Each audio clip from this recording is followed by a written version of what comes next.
в том числе о том политической ситуации, в которой мы сейчас находимся.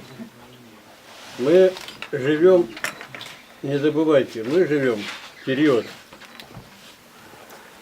становления капиталистического общества. Мы капиталистическое общество.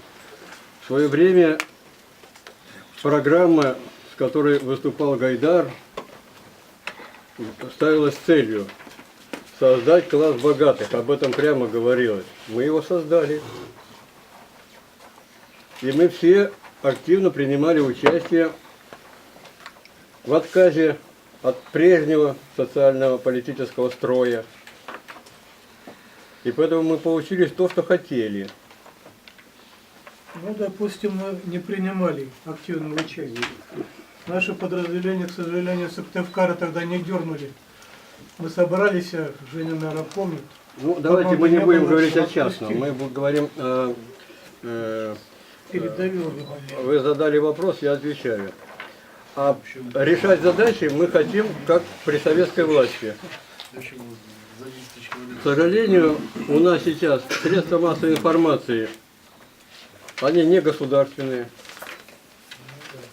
И даже те каналы, которые мы позиционируем как государственные, они на самом деле не государственные.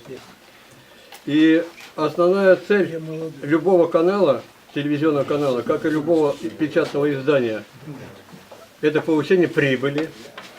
В уставе написано любой этой структуры. Она как бизнес-структура и основана задача ее получения прибыли.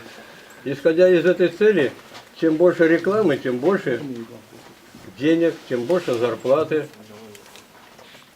И вопрос справедливости здесь уже не стоит. Слово «справедливость», если вы прочитаете Евангелие, все 4, вы нигде не найдете про справедливость. Про любовь, да, про справедливость нет.